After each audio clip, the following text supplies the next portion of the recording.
You can all join palms and repeat after me. I take refuge in the Buddha. I take refuge in the Buddha.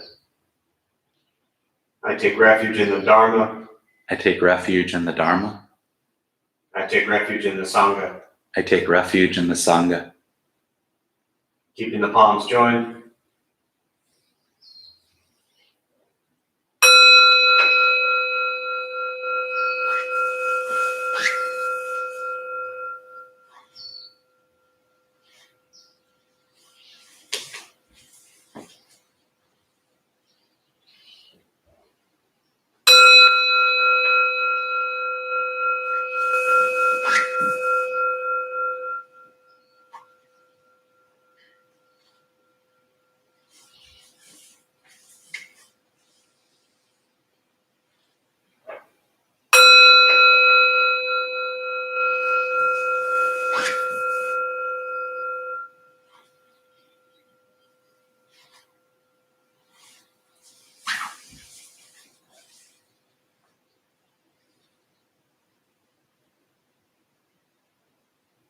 Put the palms down.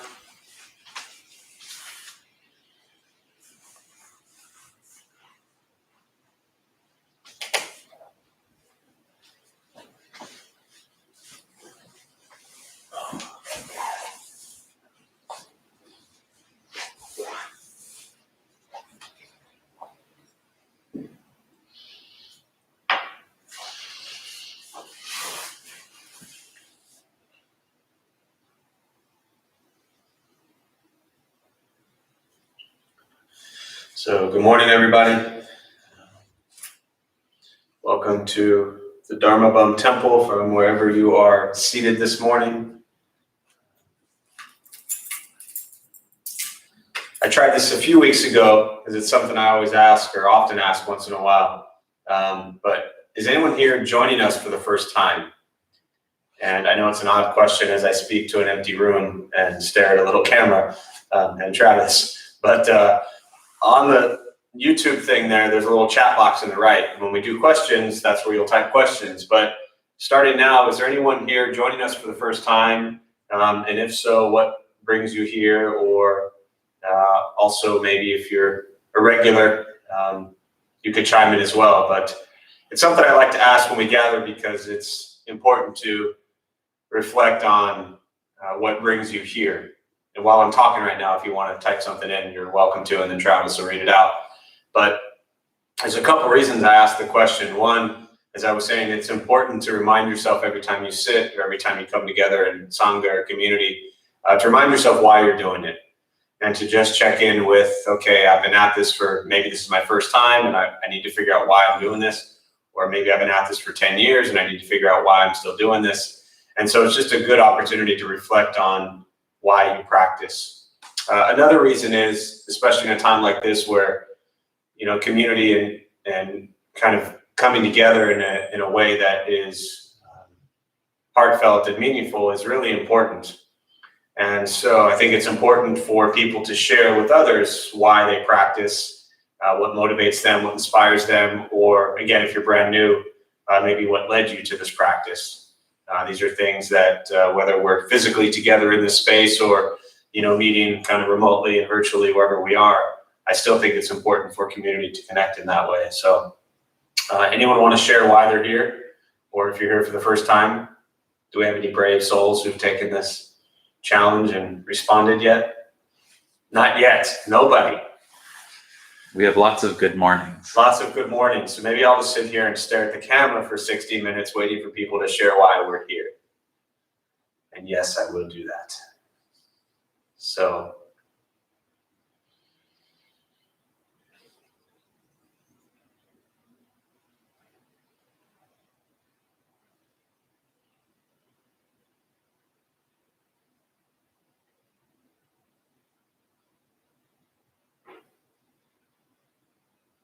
Travis is laughing.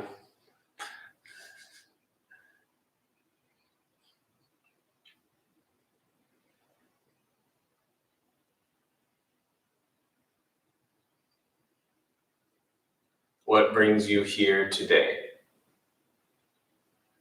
And I'm sure a couple of you will eventually type something, but for those of you who don't want to type anything, please just ask yourself why you're sitting here right now.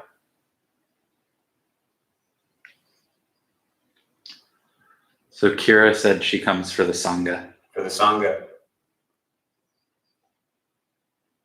Sangha, for those who don't know, is community.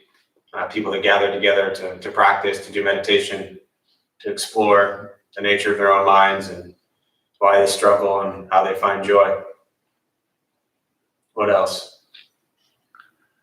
Bridget says she's here to remind herself that there's another way of being in this world. It's more difficult, but more rewarding. Yeah, that's important to remind ourselves that there's other ways of being in this world, and without dialogue and seeing you, that's a little bit tough to know exactly where you're coming from. But very often when we come to meditation or Buddhist practice, we've been led here because the ways that we have been thinking and acting and behaving in the world isn't so beneficial to self and others. And so when we explore Buddhist teachings and meditation, we begin to understand that there are different ways for us to actually behave and different ways for us to be. And when we begin to alter the way we are, we tend to get a little calmer, a little more peaceful. Thank you, Bridget. Thank you for sharing. What else? Al is here to jumpstart his day in a good frame of mind. Glad you're here, Al. We missed you. I'm used to seeing you right over there, if it's that same Al. Megan's here to see you. Thanks, Megan. I'm here to see you too, but you didn't show up, so still stuck staring at Johnny number 5 right over there. Anybody else?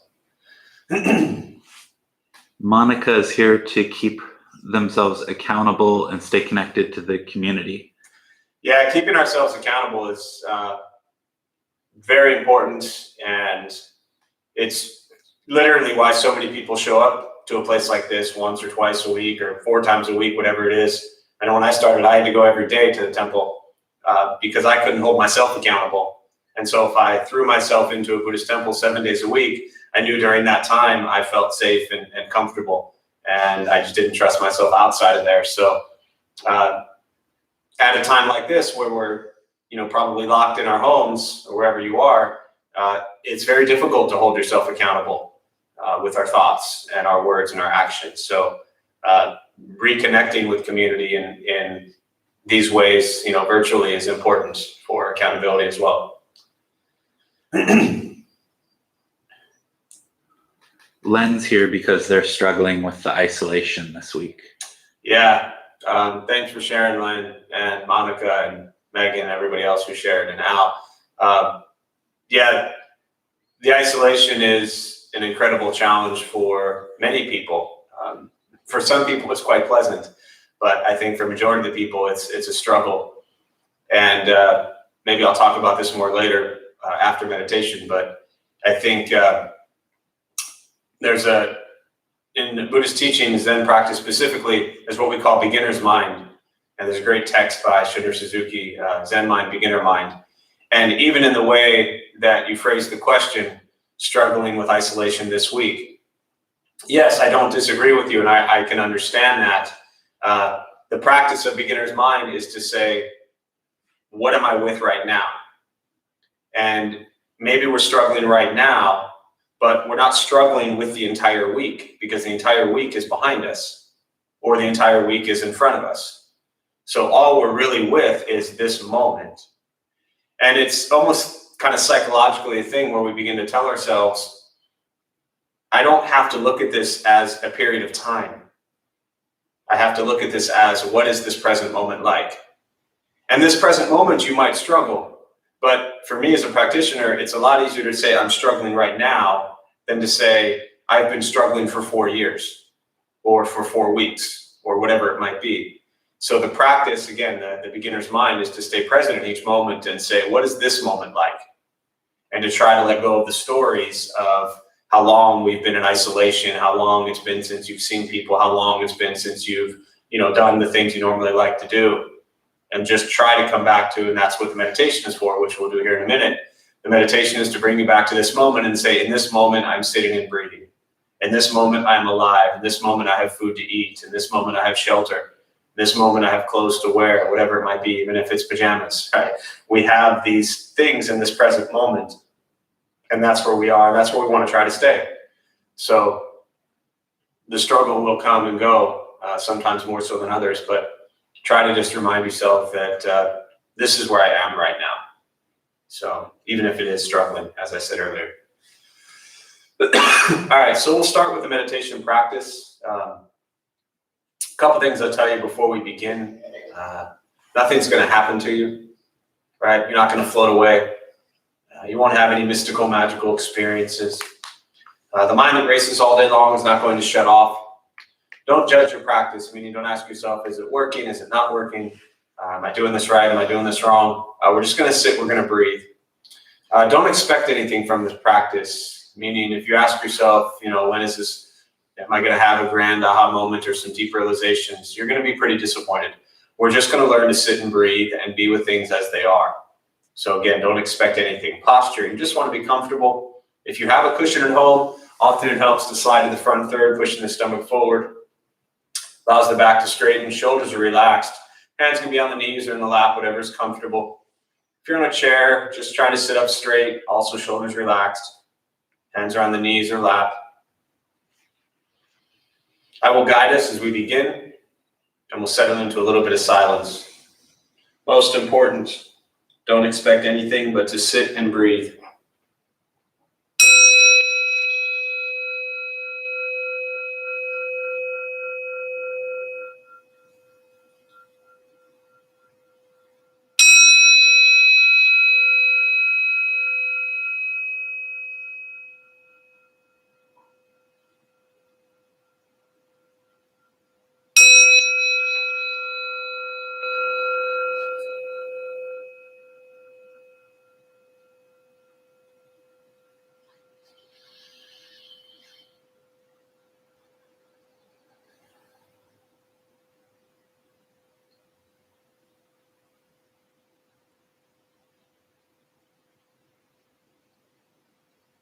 And starting with the eyes closed, if comfortable, or slightly open. Mouth is open or closed. We'll start with taking 3 deep breaths, slowly.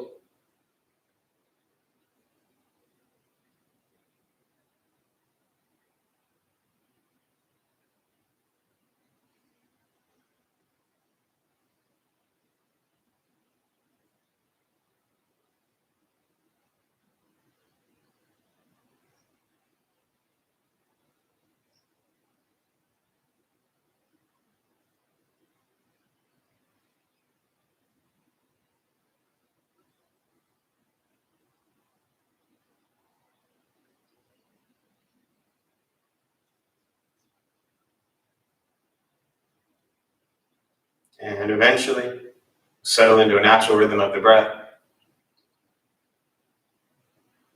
Knowing throughout the practice, you'll hear sounds inside the room, wherever you are. Outside, these are not distractions, not disruptions. Simply what's happening around us as we sit.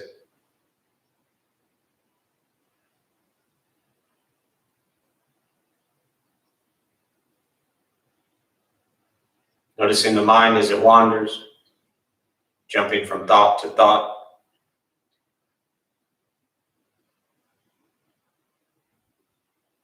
Start with gently guiding the attention, focus, to the stomach or chest.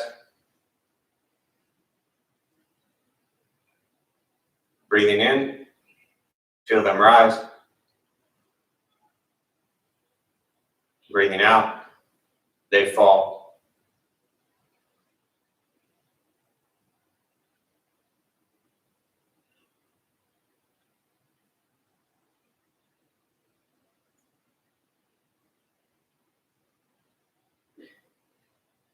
Simply going to continue this practice, observing sensation of breath.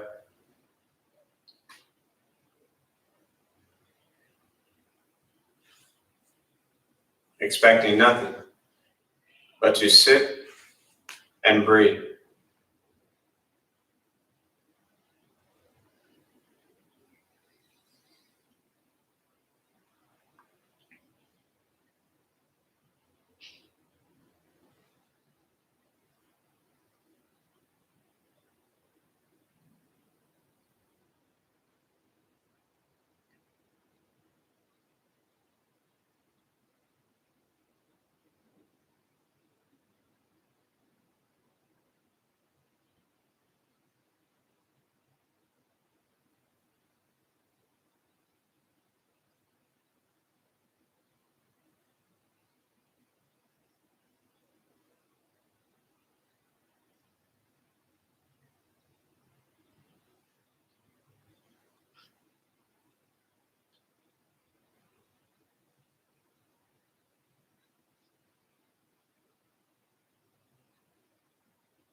And as the mind wanders, lost in thought, recognize it, release that thought, return attention, focus to the breath.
Where is your mind?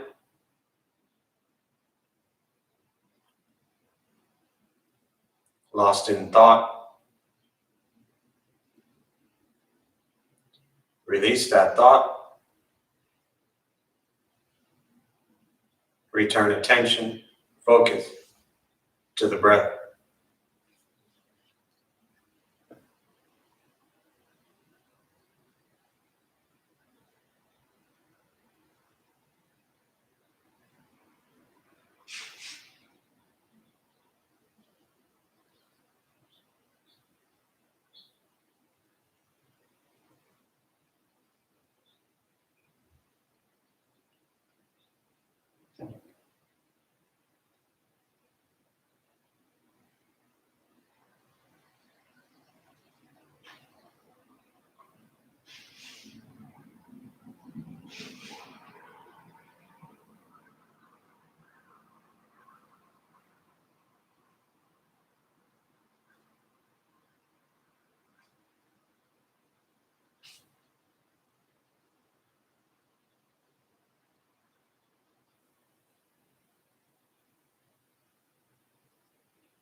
Letting go of expectations.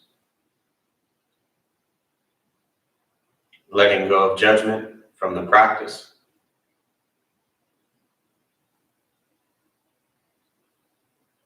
Just sitting,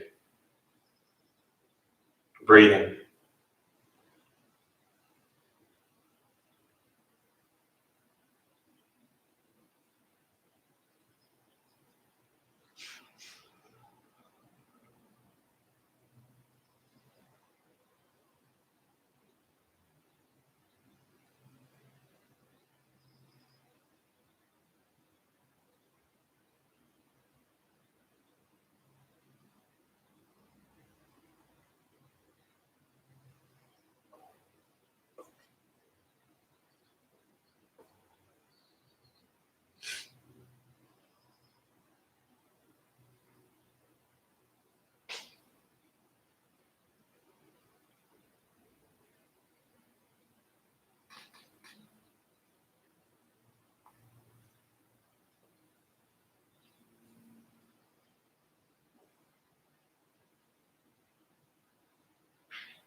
Keeping the mind alert.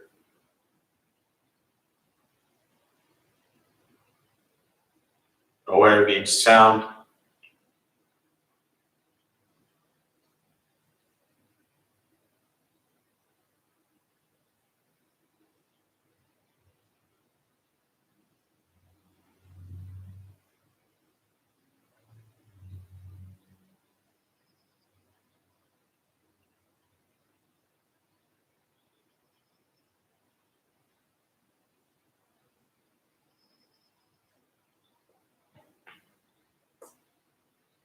each thought.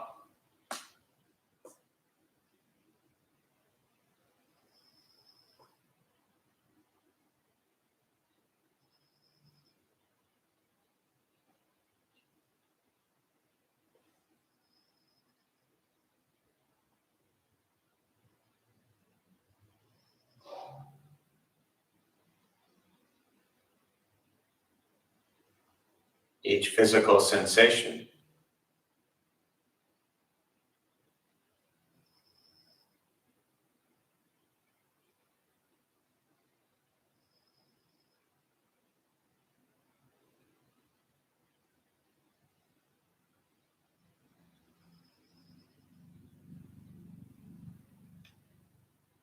Yet concerned with nothing but sitting, breathing.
Breathing in, follow breath in.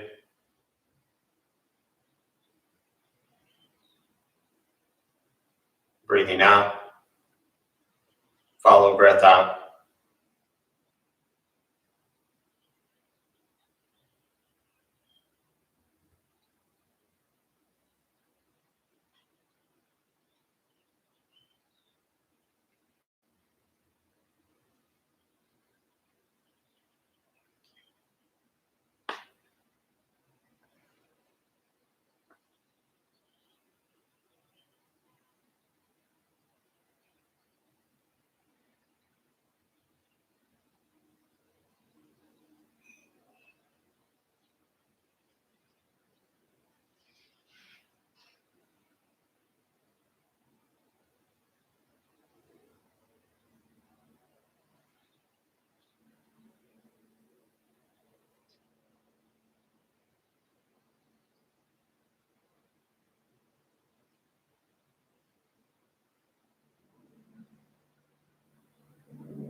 And with the body still, rested, and the speech quiet, aware of all sounds, and the mind learning to settle, know what it's like to just sit and breathe.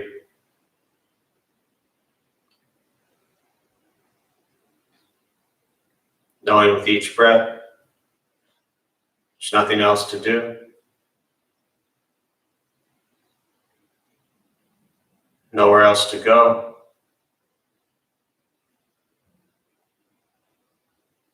No one else to be.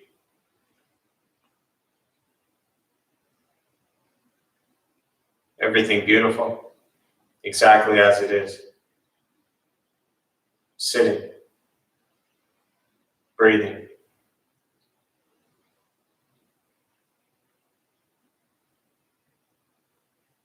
And once again, taking 3 deep breaths, slowly.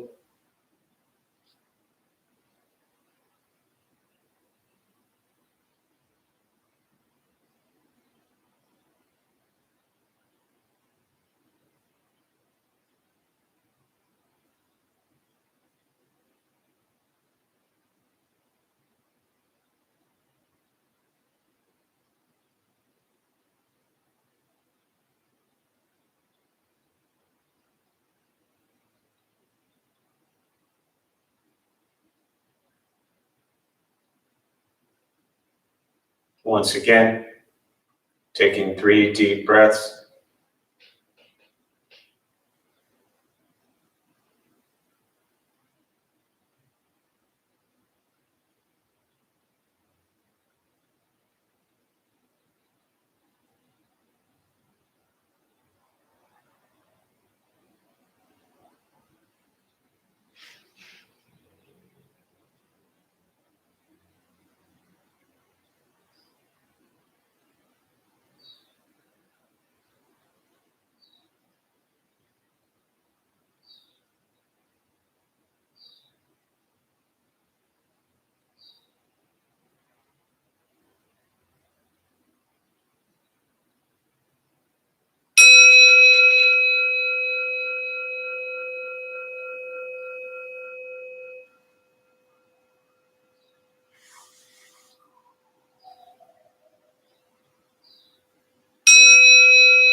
And as you slowly open the eyes, slowly begin to move.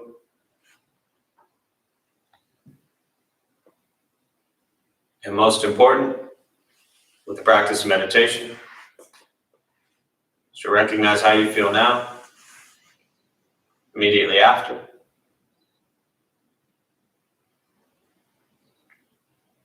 Compare this to how you typically feel throughout your day. Recognize the difference, if there is one. And ask yourselves how you prefer to feel every day for the rest of your life.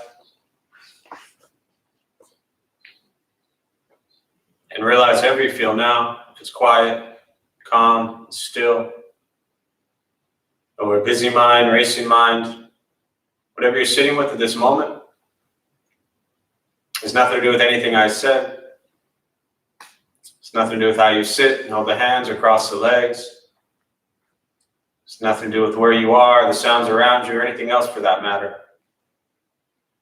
It has everything to do with your own mind and your own mind's reaction to an external condition.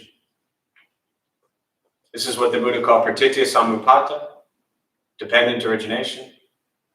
This is the basis of the Buddha's awakening. The word Buddha simply means awakened.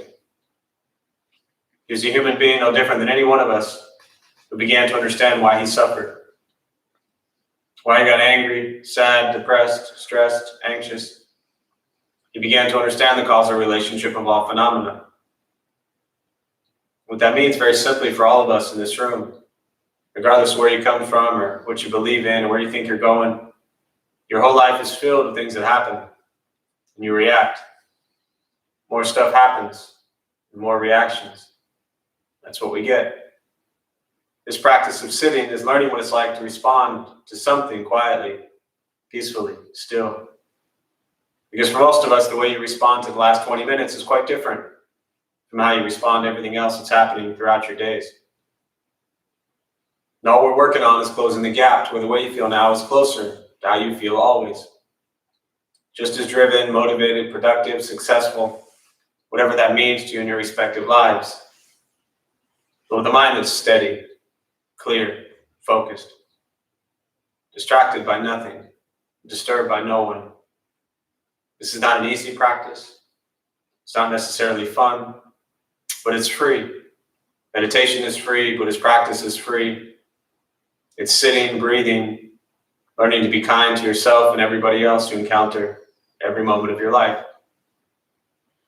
Once we stop trying to change, fix, control, manipulate everything around us, and we work on changing our mind and our reaction to the world around us, life gets simpler. But it's a practice. So I'd like to use the rest of the time just to jump into questions right away. As always, I prefer to respond to questions that you all might have, as opposed to going off on random tangents of my own, and I'll use your questions to kind of send us in whatever direction we go to. One thing I do want to share briefly is I started meditation and my mind immediately went to the idea of, isolation this week, going back to that question. And, I've read I wouldn't say a lot, a decent amount of Alan Watts. I don't read a lot of anything. Those of you who know me, if I said I read a lot, you would know I was lying. So I've read a decent amount of Alan Watts, and he's really good at talking about a great Zen teacher, practitioner. A lot of videos on him. You can YouTube Alan Watts, and he's really great at talking about time and really the Buddhist teachings on time being an absolute construct and a complete illusion. And so just to give it a little more depth, this idea of isolation all week doesn't exist. It's just a construct and a period of time that you have put on individual moments, and we label that as a week, and we label that as a month, and we label that as a year, and we label that as a lifetime. But all anything ever truly is individual moments, because that's all that exists. Any individual moment from the past does not exist anymore. Any individual moment from the future is not here, has not existed yet. So in that regard, how can anything be a week of time? Time is just present moment. And the fun part there is once you try to explore the present moment, that present moment is also gone. So again, time truly is a complete illusion, and yet it rules our entire lives. We think about, I'm stuck inside. I've been stuck inside for a week or a month or 6 months. Or the latest report says we must stay inside until this date or that date. And all of a sudden we put time and we feel as if we are a prisoner to time. And in many ways we are, because we don't know how to actually just appreciate the present moment. If you appreciate the present moment and stay in each present moment, time ceases to exist. Whatever you have right now, find gratitude and appreciation in that and enjoy that, because it's probably pretty decent. So I just wanted to share that before we move into questions. So meditation, Buddhist practice, anything you're sitting with that I can address, and we'll go from there. So Daniel said that he's been using incense at home a lot during the quarantine. It's been very calming. And he's wondering if you could talk a little bit about the use and meaning of incense in Buddhist practice. Yeah, it's funny because incense, I don't want to say just our culture, I'm sure all cultures has many different uses. And even today has a lot of different things we use incense for. When we were with Buddha for You in San Diego State, right in the college area, I used to joke and say all the college kids would come in to buy incense. And it definitely wasn't for, most likely, their religious, spiritual use. No offense to any college kids out there, but I'm just being real. But what would happen is I would make this joke and say all these college kids would come in to buy incense to cover up certain smells, probably cat litter, things like that. And then they would kind of walk to the back and they'd peek in the meditation hall and they'd say, "What's this?" And I'd start, myself or Maggie would start explaining the meditation and the practices we do. And so from one person coming in to buy incense, next thing you know, 5 years later, they've been doing meditation every day. But the teaching I got on incense, to me, is still one of the greatest practices I ever learned. And there's, in Buddhist teachings, very common is what we call impermanence. And this idea of impermanence is to understand that everything comes together for a period of time, right, in each moment, and then ceases to exist. Everything in our lives today, ourselves, our body, our clothes, wherever we live, our houses, our cars, our friends, our loved ones, everything comes together for a period of time and then ceases to exist. This is one of the fundamental teachings of Buddhism, impermanence. But because we want things to be permanent and last forever, we suffer. We don't like the way things are when we lose people or places or things, and so therefore we suffer. Now, I'm not suggesting that your suffering should go away with impermanence, but it really helps to embrace the fact that everything is impermanent, and then at least we stop resisting the fact that we will, at some point in time, lose everything in our life. It might sound depressing, it might sound miserable, but it's the truth. And Buddhist practice, to me, has always been the finger pointing to the truth. It is not the truth itself. It is pointing to the truth. And the truth is what we have in our lives will be gone. So for me, I use that as a motivating factor to not waste my life, to not wasting time thinking about all the miserable, angry things that are going on in the world, to be aware of it. But when I know everything is impermanent, why should I spend any moment angry or miserable or depressed or sad or worried? Appreciate everything that's in your life right now and take care of it. I get it. Your question was about incense, right? Well, what I was taught about incense was when I first was taught this, light a stick of incense and watch it burn. And when you watch the incense stick burn, you have a stick that becomes ash. And that is a reminder of the Buddhist teachings on impermanence, that everything we have, as I just said, will cease to exist at some point in time. So to watch the incense stick burn, and I used to use the Japanese incense, and I would literally just stare at the whole thing, watching it burn. And it's just a constant breath in, breath out, watch the incense stick burn. And it's a constant moment to moment to moment realization that our lives are becoming ash very quickly. So again, why waste our time thinking about all this stuff that we can't control? Control what you can, which is this moment right now. So for me, the incense was always the lesson on impermanence. It was always the lesson on recognizing that every moment that we are alive, every breath that we take, we are one breath closer to being done. So use your time wisely. Use your time carefully. That's for me what incense always was.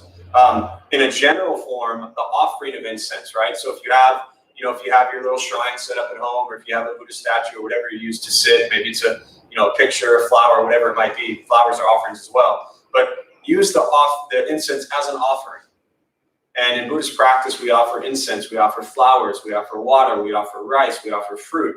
There's so many things that we can offer, right? And the idea of offering is the practice of giving.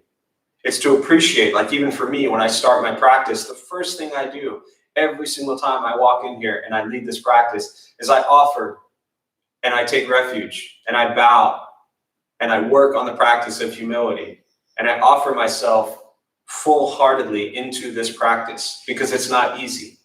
So the practice of giving is the first thing the Buddha taught to overcome greed.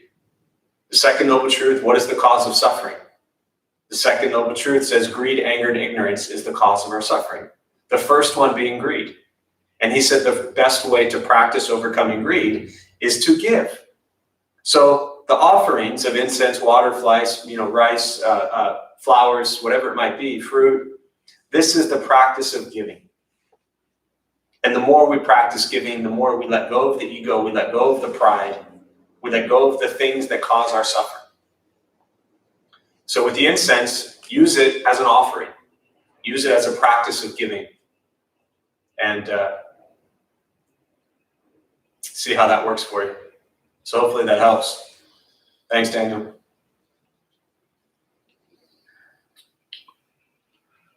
Al is wondering if the Buddha ever addressed in his teaching what occurs between the end of one life and the beginning of the next life. Well, so the question of, did the Buddha ever address what occurs between the end of one life and the end of another, right? Oh man, I could talk on this for about 3 hours and I still probably wouldn't answer your question. Because let me start with this.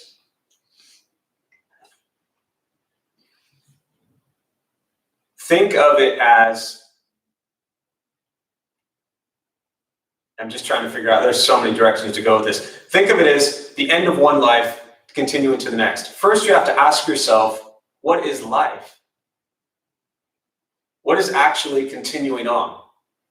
You cannot address that question, I feel, without first exploring. When you ask, Al, what happens between the end of one life and the continuation, into the next life, you have to ask yourself, what is it that's continuing?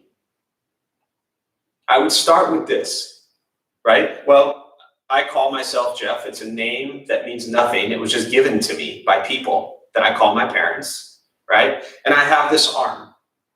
So when I die, the question is, and this would be much easier in the dialogue, the question is, are you asking me what happens to this arm? Are you asking me what happens to my name? Are you asking me what happens to, my iPhone? What are you asking about that continues on? And what the Buddha taught very clearly is that we all think there's this permanent self. And this is the teaching on non-self. And we think that we are this thing that is going to continue. So when one typically, maybe not you, but when one typically asks what happens from one life to the next, very often what they want to know is, okay, when Jeff dies, where's Jeff going? But that's an ignorant view, because that view is exactly opposite of what the Buddha taught, which says there is no permanent Jeff. There is no inherent Jeff. So again, the question is, what continues, right? Again, there's so much depth you could go into on this, but jumping to what continues is what the Buddha called alaya vijnana, which is a storehouse consciousness. What the Buddha taught is that your consciousness continues on. And what that consciousness is a collection of your karma. Karma is action. We generate karma 3 ways: body, speech, and mind. What we think, what we say, and what we do. So our entire life, we are generating karma. Karma is not what you get. It's not what comes back to you. It's not what you deserve. It's what you give into the world. That karma is, in essence, your consciousness. So when the Buddha died, for example, and he entered into what's called parinirvana, nirvana with no remainder, it's said that that was his last life, meaning that he had neutralized his karma. There was no positive or negative karma for terms that we understand, right? He stilled the body, he stilled the speech, he stilled the mind. And there was no return. That was it. He entered into nirvana. Well, where is nirvana? Nirvana is not a place, right? It's not like you jump on the freeway and turn right, right? The word nirvana means to extinguish. So think of a candle. You have a candle, you have a flame, you blow it out. Where did the candle go, right? That's the best description I've ever heard of what nirvana is. It's to extinguish, is the word literally. The literal definition of nirvana is to extinguish. So the Buddha's consciousness extinguished. There was no more karma to continue on. Now for all of us, that's not us. That's not me. Maybe you're there, but I'm not, right? My karma is going to continue on. My consciousness is going to continue on for a while because it's a mess. It's a whole big mess. My consciousness, my karma. So I got thousands of lifetimes, right? Again, I understand your question is what happens in between. But before you get to in between, I think you really have to understand what is continuing. I'll give you the teaching that I received in Buddhism on rebirth. Rebirth, reincarnation, continuation of consciousness, whatever you want to call it, right? Different traditions call it different things. So my time in the monastery, I was there 2005, 2006, and there was a Buddhist monk. He taught life and death studies in depth within Buddhism. And he said, and I'll just kind of show you the visual of how I picture it in my mind. What he said was that when your physical body dies, this form that we call the body, that we think is ourselves, which is not the self. Side note, there's a whole sutra, right? The Surangama Sutra, where the Buddha is asking his disciple to find where is the self, right? And the whole sutra is about this disciple trying to locate, or not the self, sorry, the mind, trying to locate the mind. And to save you the reading, he never finds it, right? So what is it that goes on? This physical form dies, right? Then you have the consciousness that I imagine it just kind of floating up. And then he said you have sperm, you have egg, it comes together, you have consciousness that enters, and that is how life happens, what we call life. That's where it comes from, right? And in Tibetan Buddhist teachings, it's other schools as well, but taught a lot in Tibetan Buddhism, that they say that at some point in time, during 49 days, I've heard very often on the 7th of a 49th day, right? So 7, 14, 21, etc., that's when the consciousness re-enters and comes back into the sperm and the egg and make that physical form, right? It's called the Bardo stage. I have never studied the Bardo in depth. It's, to be very direct, I've never had any interest in what I'm talking about right now, because whatever happens when I die, this person that I call me, the only thing that determines that, and to me this is the most important part, now that I've clarified everything else for you, the most important part is wherever our consciousness goes when we die, whenever that happens, however that happens, the only thing I can control is what I'm doing right now. And there's a great expression in Buddhism that says, if you want to understand past karma, look at your current situation. If you want to understand future karma, look at your current situation. So if you want to know what your life was like, look how your life is like right now. If you want to know what your life is going to be like, look at what your life is like right now. I also like to look at birth and death as really one and the same, that there is no separation between them. No birth, no death. It's a very common Thich Nhat Hanh quote, expression, teaching. No birth, no death. Again, those are all things based on form that we attach to. And we give them heavy, heavy meanings. And really going back to what I started talking about tonight, or this morning, is this present moment is the practice.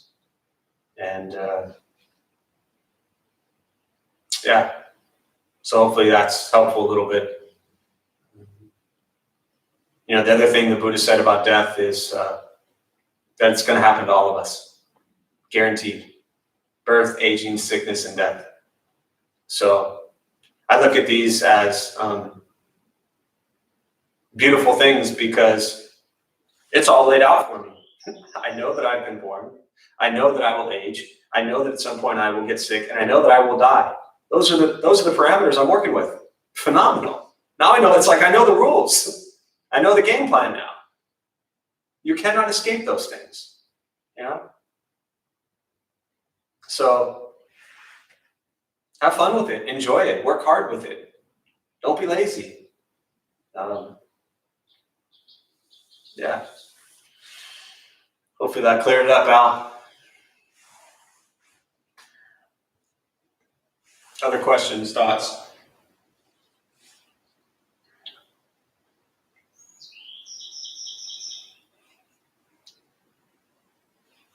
We'll do one more before we wrap up.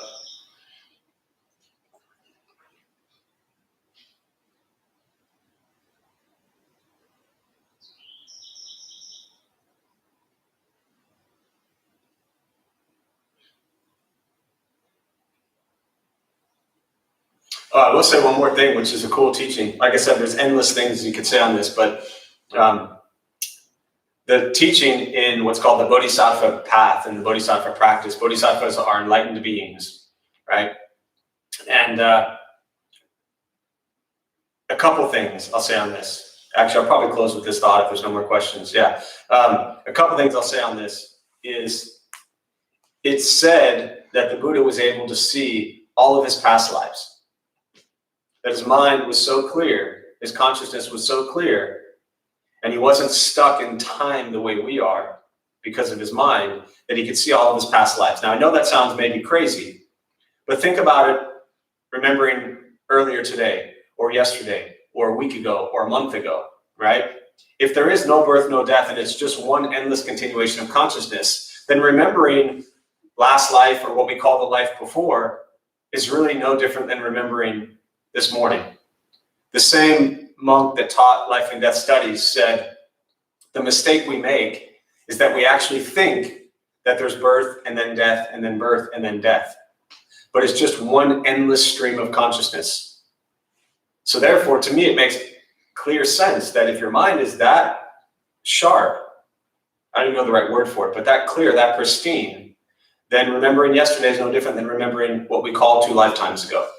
It's also said in the Bodhisattva practices I was starting to share that Bodhisattvas, enlightened beings, can actually determine their rebirth and where they are born into. So good luck pondering that one. Another school of Buddhism talks very specifically that we actually choose our mothers when we're reborn. So lots of variations on these types of things, but just some things to ponder in your isolation today. Good, bad, or otherwise, however you want to view it. But think about that for a while, that, you know, there are schools of Buddhism out there that teach that our rebirth, we chose the mother. So be thankful for that, regardless of how the situation turned out, because there's incredible lessons to be learned. And again, even with this idea of bodhisattvas being able to determine how or where they're reborn, the only way that ability occurs is because of what they do in this moment. So focus on this moment. So with that, I'll close. We'll join palms. May the benefit of this practice be shared with all beings in all directions. May all be at peace.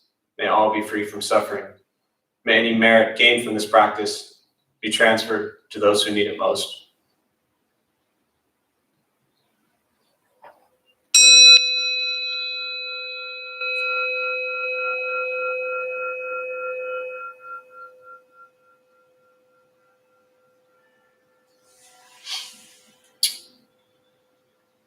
So a few quick announcements before you all shut down whatever device you're using. Thank you for joining us. My name is Jeff. I'm a Dharma bum. We opened this temple 14 years ago to introduce Buddhist practice and meditation to local folks. We have different classes every night, every morning, different Buddhist traditions. Those of us who lead, we're not monks, we're not nuns, we're not gurus, we're not masters, we're not teachers, we're not looking for students. We're just practitioners. We do our best as an unenlightened person to take our understanding of Buddhist teachings and put it into terms that hopefully make sense to those who show up. So every night we have different classes. Typically our online schedule now, Tuesday night, Wednesday night, Thursday night.